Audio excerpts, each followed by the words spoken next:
실패자를 목자로 세우신 이유. 우리는 지금 이제 내년에 목장 개편을 앞두고 다시 꿈꾸는 목장을 다시 꿈꾸다라는 제목으로 지금 시리즈 설교를 진행하고 있습니다. 첫 번째는 나를 넘어 우리로라는 설교의 제목으로 공동체의 본질에 대해서 생각해 봤어요. 예수 그리스도를 주로 고백하는 우리 성도들의 이 무리가 교회고, 그리고 그리스도의 몸이고 우리는 함께 연결되어 함께 지어져가는 존재이다. 그리고 우리가 연약하지만 하나님의 은혜가 우리 공동체 가운데 덮여 있다. 그리스도의 형상을 이루어가는 그리스도의 몸이다 라는 걸 살펴봤고요. 두 번째, 지지난주에서 기억할지 모르시겠습니다.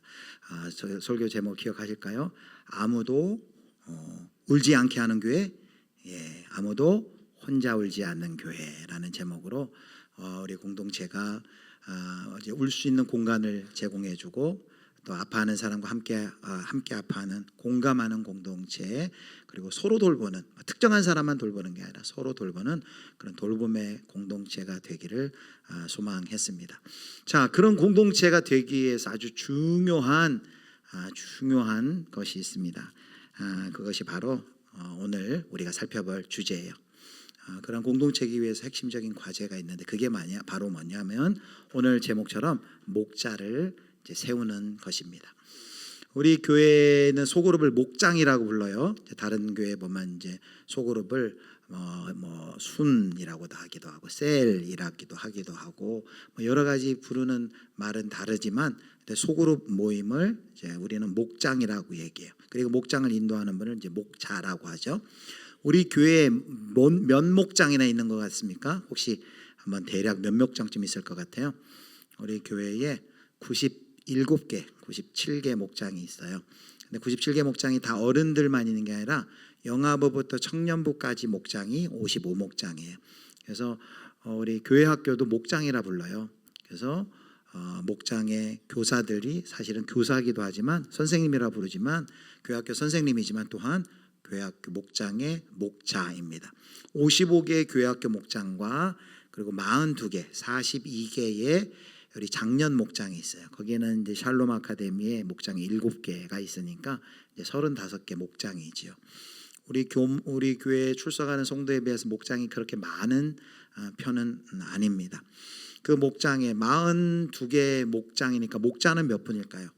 42개 목장이니까 42분이 아닐까? 근데 부부 목자가 있어요. 부부가 같이 섬기는, 부부가 모임하는 목장이 있으니까 숫자가 많아지겠죠. 부부 목장이 있고, 그리고 6개 초원의 초원직이 초원직이 부부가 계세요. 그래서 다 하면은 71분이 목자로 섬기고 있어요. 71분의 우리 작년 섬기는 귀한 목자들, 또 우리 교회학교 교사는 더 많겠죠. 55분이 더 이상이죠. 교회학교는 서기 선생님도 있고 총무 선생님도 있고, 그러니까 좀 많은 분들이 또 목자와 교사로 우리 소그룹을 섬겨주고 있습니다. 우리 이제 목장 개편을 하려면, 그래서 소그룹이 건강한 교회, 그래야 우리 교회의 체질이 건강하게 변화될 텐데, 그러기 위해서 반드시 해야 되는 게 뭐냐면, 이제 많은 분들이 목장에 참여하도록 계속 지금 독려하고 있잖아요. 근데 목장에 참여하려면 결국 뭐가 많아져야 되겠어요? 목장이 많아져야 되겠죠. 목장은 집과 같아서 집을 전해야 그 집에 들어와서 거주할 분들이 들어와 거주할 수가 있겠죠. 많은 분들이 이제 막 설교하고 광고해서 이제 목장 이제 나도 연결돼서 목장 생활 하고 싶습니다 했는데, 정작 딱 목장에 이제 배치할 수가 없으면 한 목장에 막 30명씩 막 모여 있으면은 중그룹이 되어 버리죠. 그래서 이제 목자를 세우는 게 너무 중요하고, 그래서 지금 우리 교육자, 우리 장로님들과 함께 이 문제를 놓고 같이 기도하면서 이제 목자들을 만나고, 또 오늘 광고에 이제 나갔어요. 여러분이 목자를 좀 추천해 주시고, 또 자천해서 내가 좀 목자를 하겠습니다. 목자를 또 쉬고 계신 분들도 있고, 지금 그렇게 이제 진행을 하고 있어요. 그런데 이렇게 중요한 목자 세우기가 중요한데, 목자를 세우려고 하다 보니까 두 가지 교회에서 고려해야 할 것들이 있더라고요. 두 가지. 이 문제를 잘 풀어야 되겠더라고요. 두 가지 고민이 뭐냐면, 첫 번째는 지금 먼저 헌신하고 목자하고 계신, 또 교사를 하고 계신 분들의 이야기예요. 이미 헌신해서 그 일을 하지만 목자들 중에는 오랫동안 섬기고 헌신하면서 지쳐있는 분들이 많이 있어요. 섬김에 지치고 또 관계 가운데 상처받고 그런 분들이 많이 있어서 이렇게 조금 낙심된 분들이 그 목자들이 많이 있어요. 그분들은 오히려 이런 목장 개편이 오히려 그냥 내가 좀 사역을 좀 내려놓는 게 안 좋겠나라는 그런 마음을 하고 계신 분들도 있는 것 같습니다. 그래서 사실 그분들의 영적인 활력을 다시 한번 활력이 일어나도록 돕고 다시 한번 기쁨 가운데 헌신할 수 있도록 그분들을 잘 격려하고 회복시켜주는 일이 지금 필요한 거죠. 또 하나는 새로운 목자들 를 우리가 부르고 세워야 되는데 이 부를 때의 고민들이에요. 많은 분들이 이런 콜링을 이제 하잖아요. 개인적으로 하든지 좀 목자로 섬겨주십시오 하면 되게 많은 분들이 아휴 내가 이거 부족해서 할 수 있겠습니까? 이게 목자 참 어려운 일인데 내가 아는 어떤 목자님 하는 거 보면 아휴 나는 엄두가 안 납니다 라면서 어떤 자신의 이제 부족함을 보고 또 사역의 어려움을 보면서 그 목자로 헌신하는 것을 가로막는 장애물 앞에 놓여 서 있는 계신 분들이 있단 말이에요. 이제 그분들을 어떻게 하면 그 장애물을 뛰어넘어 우리가 헌신할 수 있도록 할 것인가라는 것이 이제 두 번째 목적이에요. 비단 이것은 목자와 교사만의 이야기가 아니라 다음 주부터 이제 연말 우리가 또 봉사자들을 모집할 텐데 각 찬양대, 각 위원회별, 팀별, 또 기도 사역하시는 분들, 여러 우리 교회 안에 여러 사역들 다 해당하는 것이죠. 또 교회 내뿐만 아니라 교회 밖에서의 사역도 마찬가지고 우리가 이제 이 부르심, 내가 이 일을 섬기겠다라고 할 때 우리 마음 가운데 그런 마음이 있단 말이에요. 이제 겸손한 거죠. 나는 부족한데 저 사역을 내가 감당할 수 있을까라는 그런 마음이 있단 말입니다. 그래서 오늘 기도하면서 이 메시지를 준비했습니다. 하나님께서 우리 공동체에 주시는 말씀입니다. 그런 분들에게, 낙심해 있는 분들에게, 그리고 이 사역에 지쳐 있는 분들에게 오늘 이 말씀을 통해서 다시 한번 하나님의 위로와 회복이 임했으면 좋겠고, 장벽 앞에 헌신을 주저하게 만드는, 헌신을 주저하고 있는 분이 있다면 이 말씀을 통해 그 장벽을 뛰어넘는 용기를 얻으실 수 있기를 주님의 이름으로 축원합니다. 자, 우리가 하나님의 이제 부르심을 이해하기 위해서 우리가 처절히 실패했던 베드로에게서부터 이 이야기를 시작하기를 원합니다. 여러분, 베드로에게 어느 날 예수님이 나타나셔서 그를 불렀어요. 뭘로 불렀냐면요, 사람을 낚는 어부가 되래요. 물고기를 낚던 베드로에게 사람 낚는 어부가 되게 하겠다라고 해서 그를 부르고, 베드로가 그 예수 그리스도의 부르심에 응답하여 예수님을 따라갑니다. 3년 반 공생의 기간 동안 함께 사역하면서 예수님을 따르며 베드로의 믿음이 아주 신실해져 갔어요. 처음에는 이제 그냥 좋은 어떤 선생님 정도로 알았는데 주는 그리스도시요 살아계신 하나님의 아들이십니다, 이런 고백도 할 수 있게 됐고, 사역의 말기쯤 되면 어떤 고백을 하냐면요, 다른 사람은 다 떠나지만 나는 떠나지 않겠습니다. 나는 주를 위해서 목숨도 바치겠습니다 라고 말할 정도로 그의 믿음이 아주 굳세어졌어요. 아주 열정적이 됐어요. 우리는 베드로가 말한 이 고백을 너무 베드로가 허풍이 심하다, 조급해가지고 그런 말 한다라고 이렇게 폄하하는 경향이 있는데, 사실 이 베드로의 고백은 진실하다고 우리는 믿어줘야 됩니다. 진실된 고백이죠. 자, 그렇게 하나님을, 예수 그리스도를 그렇게 믿고 따르던 베드로였는데 베드로에게 어떤 일이 일어났습니까? 바로 베드로에게 예수님께서 잡히시던 그날 밤에 이러한 실패, 커다란 돌이킬 수 없는 실패 사건이 일어나죠. 자, 마가복음 14장 71, 72절 말씀입니다. 제가 71절, 여러분 72절 읽어주세요. 그러나 베드로가 저주하며 맹세하되 나는 너희가 말하는 이 사람을 알지 못하노라 하니 닭이 곧 두 번째 울더라. 이에 베드로가 예수께서 자기에게 하신 말씀, 곧 닭이 두 번 울기 전에 내가 세 번 나를 부인하리라 하심이 기억되어 그 일을 생각하고 울었더라. 자, 호언장담하며 예수님을 끝까지 따르겠다, 다른 사람들 다 버려도 나는 주님 따르고 내 생명도 드리겠다 한 베드로가 어떻게 됐습니까? 세 번 예수님을 부인합니다. 특별히 71절에 보면 저주했다라는 말이 있어요. 그러니까 많은 성도님들이 베드로가 예수님을 저주했다라고 생각하는데 여기 그 말이 아니에요. 우리 표현에도 그런 표현이 있어요. 우리가 뭘 굉장히 확신하다는 거 얘기할 때 내가 손에 뭘 지진대요? 창을 지진다 그러잖아요. 그런 표현이에요. 내가 만약에 저분 알면, 저 사람 알면 나를 저주하십시오 라면서 자기를 저주하면서까지 나는 결코 상관없다라는 것을 그렇게 사람들에게 말하는 거예요. 예수님을 저주했다는 말이 아닙니다. 자기를 저주하며 나 저 사람 절대 모릅니다 라고 3번씩이나 강경하게 부인하는 처절한 실패자의 자리에 떨어집니다. 그러니 그의 마음 가운데, 예수님이 부활했다 하지만 그의 마음 가운데 얼마나 그 죄책감이 심했겠어요. 얼마나 그 부끄러움이 심했겠어요. 얼마나 절망됐겠어요. 그 수치심. 그리고 그는 낙향합니다. 그리고 다시 그는 사람이 아니라 물고기를 잡고 있습니다. 자, 그런데 부활하신 예수님이 그 베드로에게 나타난 거예요. 여러분, 여러분이 만약에 예수님의 입장이었다면 그 베드로에 가서 어떻게 했을까요? 저 같으면 한번 따졌을 거예요. 야, 베드로, 너 나 끝까지 따른다고 했잖아. 너 목숨까지도 내놓는다고 그렇게 너 철석같이 장담하더니만 어떻게 그렇게 나를 부인할 수가 있겠니? 하면서 한번 따질 수 있지 않을까요? 근데 예수님이 그렇게 하지 않았어요. 예수님께서 혼내키려고, 책망하려고, 심판하려고 찾아가신 것이 아니에요. 거기 그 현장에, 물고기 잡는 그 바닷가 현장에 가서 날이 추우니까 어떻게 합니까? 이제 따뜻한 숯불을 피워놓죠. 그리고 숯불에 밤새 고기 못 잡은 그들이, 지쳐있는 그들을 위해서 맛있는 피시버거, 물고기와 빵을 구웠어요. 그리고 그들에게 먹이십니다. 그리고 베드로에게, 그리고 온 제자들에게, 베드로에게 이렇게 질문하죠.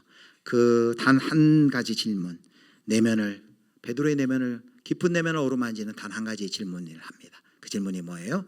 요한의 아들 시몬아, 네가 나를 사랑하느냐라고 질문해요. 15, 16, 17에 3번 질문을 합니다. 숯불 앞에서, 예수님 부인할 때도 숯불 앞에 섰거든요. 근데 똑같은 환경을 만들어 놓고 왜 예수님이 이렇게 질문했을까요? 골탕 먹이시려고? 아니에요. 이것은 예수님의 그 베드로를 향한 깊은 배려입니다. 3번 부인했던 그 베드로, 그냥 놔뒀다가는 평생 그 죄책감과 수치심을 가지고 살 텐데 그 베드로를 위해서 다시 똑같이 그 숯불 앞에서 3번 질문하는 거예요. 그래서 어떻게 해요?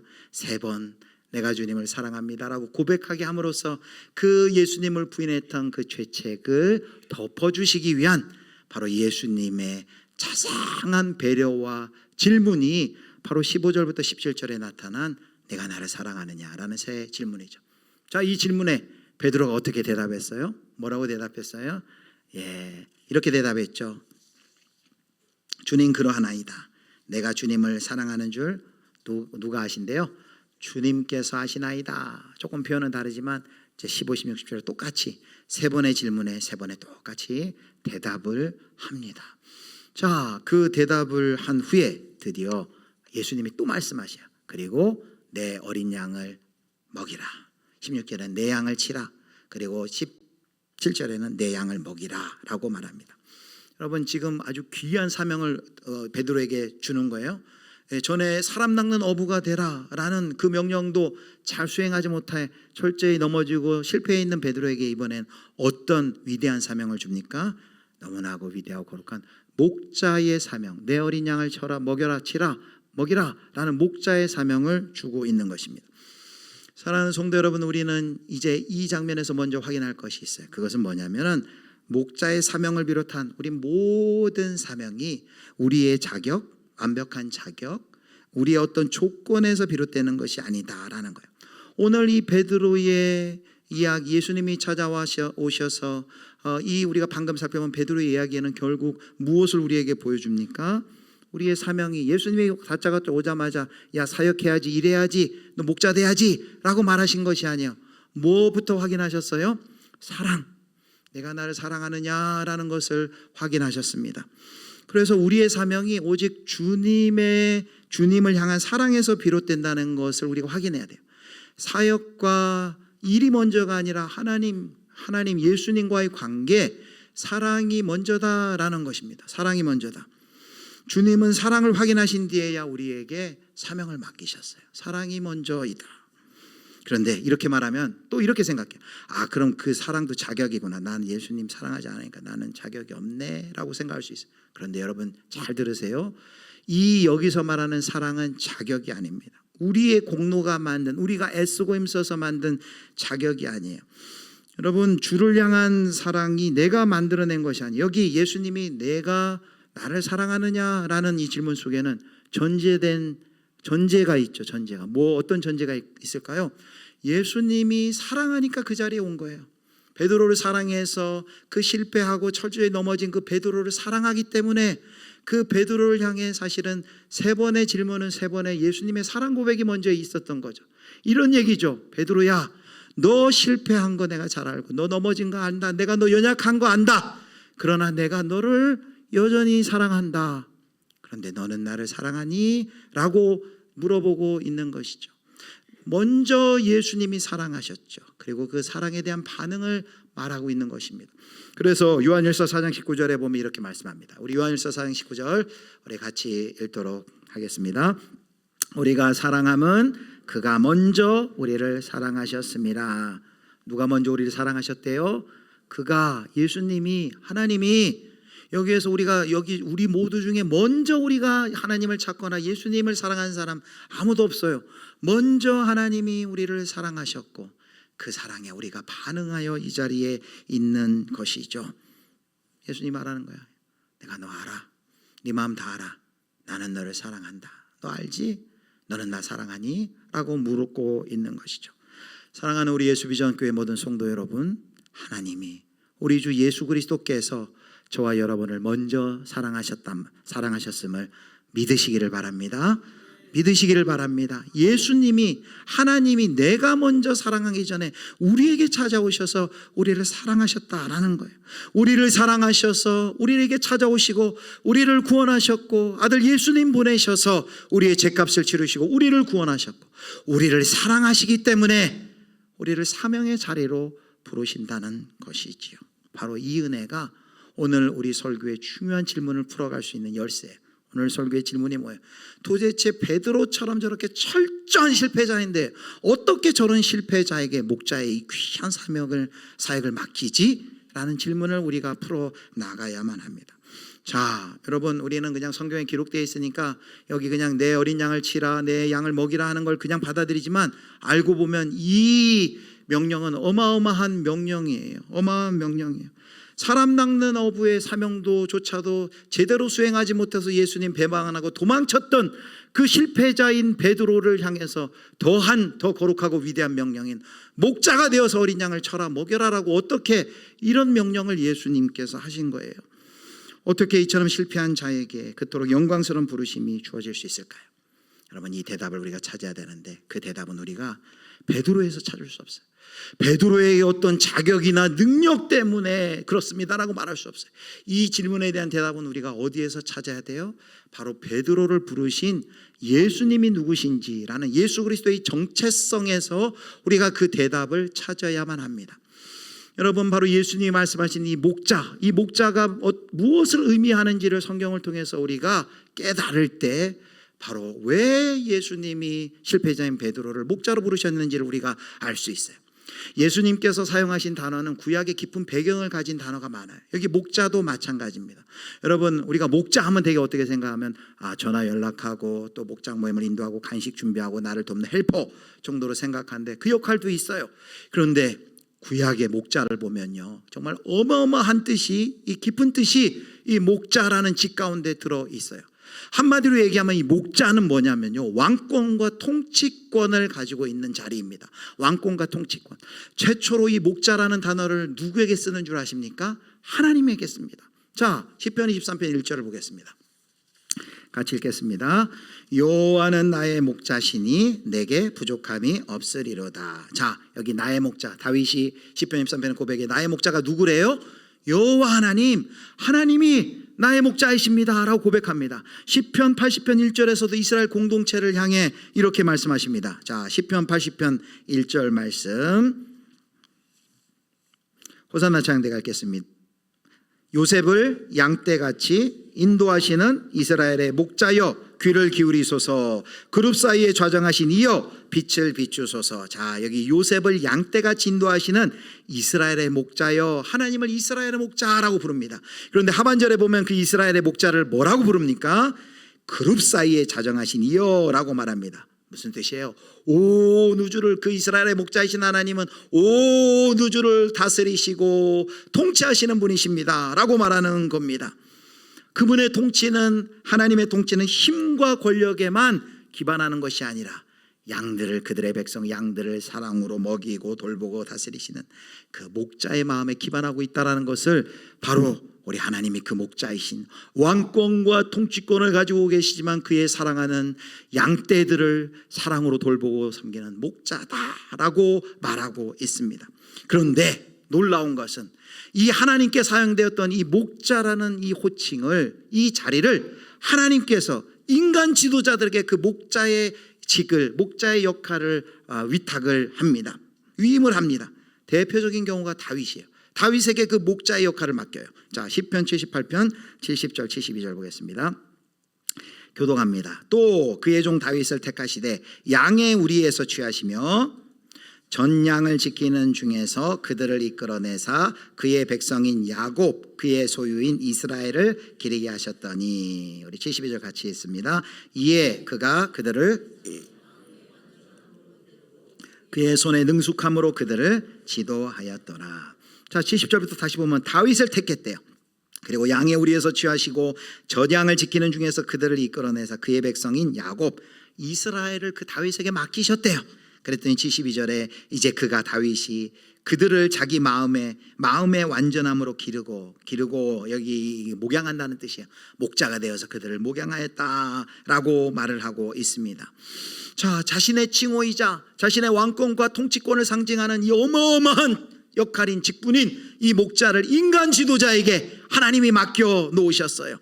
이것은 뭘 말합니까? 이거는 목자라는 것은 얼마나 어마어마하고 위대한 명령인지 모른다는, 얼마나 놀랍고 위대한 명령인지 모른다는 거예요.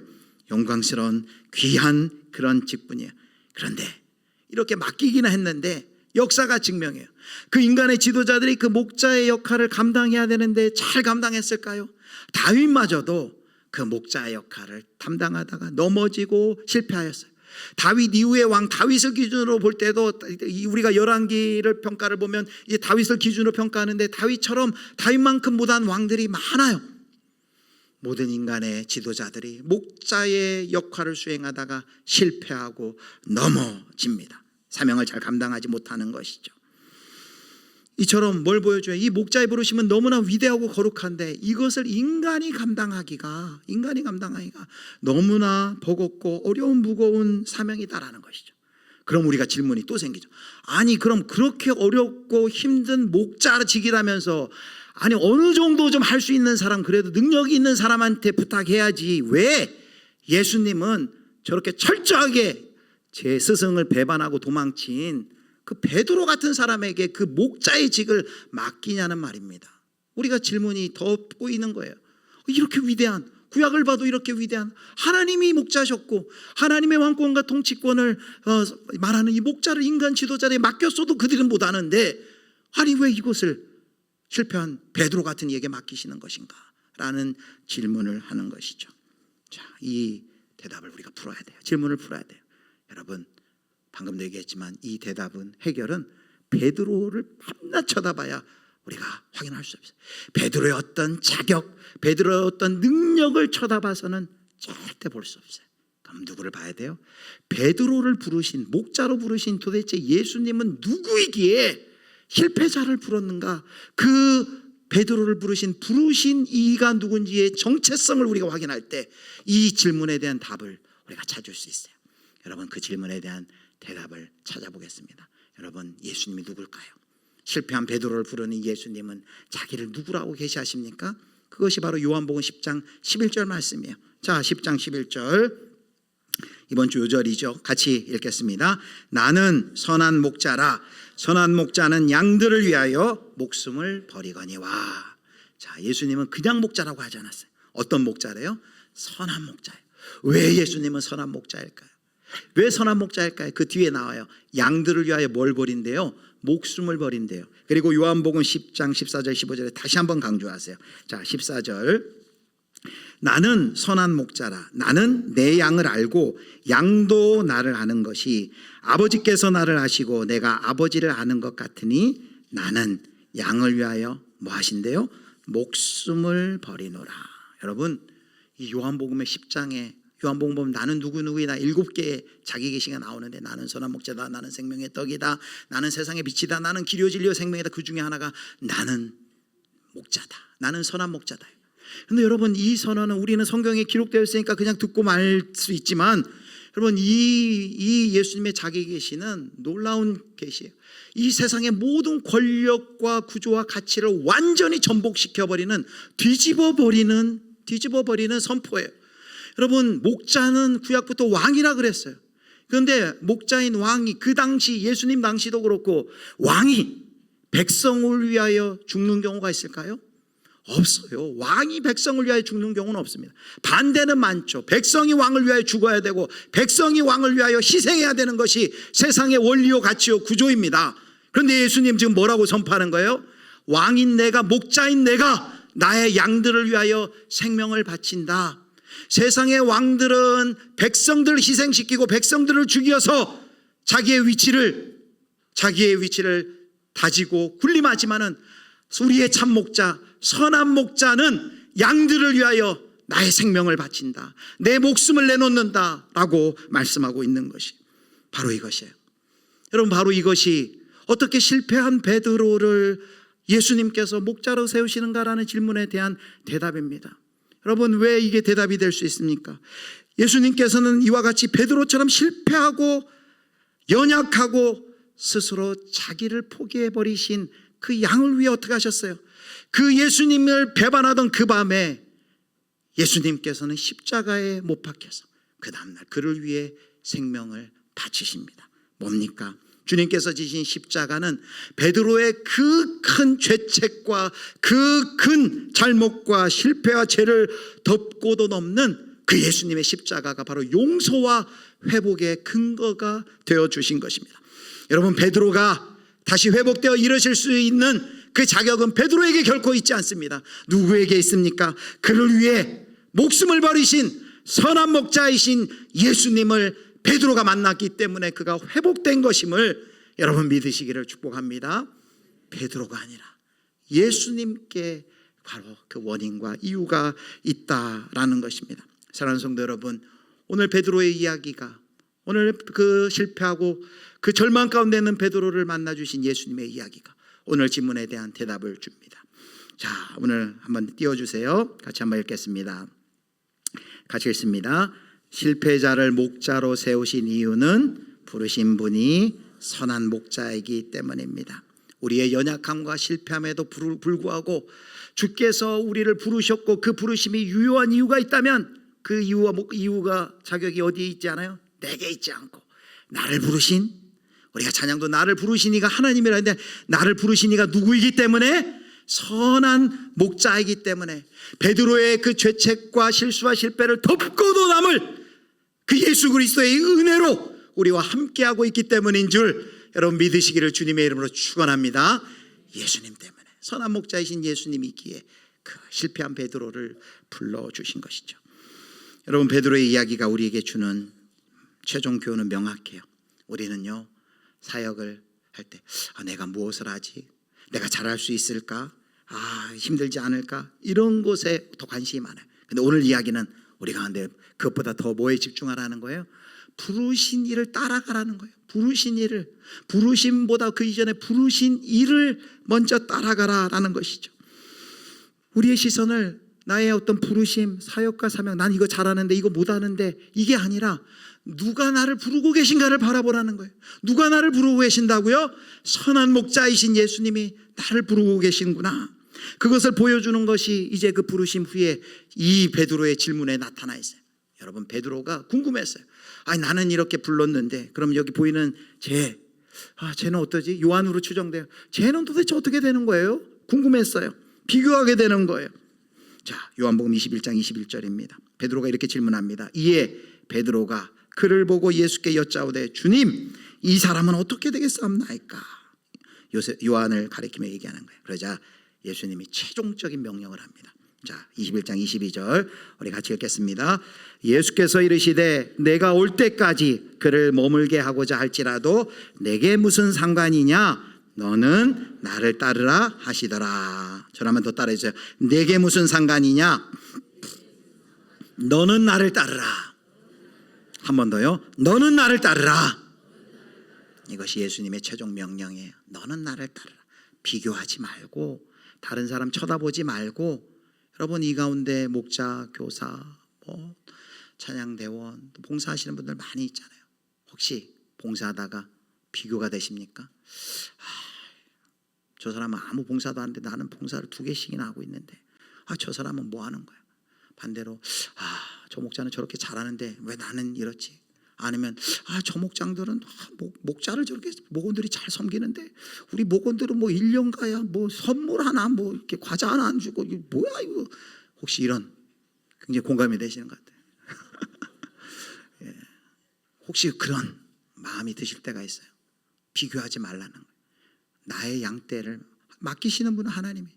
그리고 우리가 집중해야 될 건 그냥 너는 나를 따르라. 예수님 다른 말 하지 않았어요. 너는 나를 따르라. 네 힘으로 양 먹여라 그러지 않았어요. 너는 나를 따르라. 너는 나를 따르라. 여러분, 예수님이 말씀하신 너는 나를 따르라, 이 속에 놀라운 약속이 있는데 우린 그걸 자주 잊어요. 너는 나를 따르라 할 때 너 나 따르면 비단길 꽃길 열린다. 예수님이 이렇게 말하지 않았어요. 오늘 18절 19절 보면 베드로에게 다 얘기해줘. 너 나 따를 때 십자가 지게 될 거야. 어려울 거야. 그리고 또 얘기해. 그래도 너는 나를 따르라. 무슨 말일까요? 너는 나를 따르라는 말은 내가 너와 함께 하겠다는 얘기예요. 내가 너와 함께 하겠다. 임마누엘의 약속이 거기 있는 거예요. 여러분, 마태복음 28장 20절, 우리 지상명령이라 불려지는 이 명령 끝에 예수님의 놀라운 약속이 뭐예요? 같이 읽어보겠습니다. 28장 20절 같이 읽습니다. 내가 너희에게 분부한 모든 것을 가르쳐 지키게 하라. 볼지어다 내가 세상 끝날까지 너희와 항상 함께 있으리라 하시니라. 아멘. 두려워 말라. 내가 너와 함께함이라. 성경에 가장 많은 약속이 뭐예요?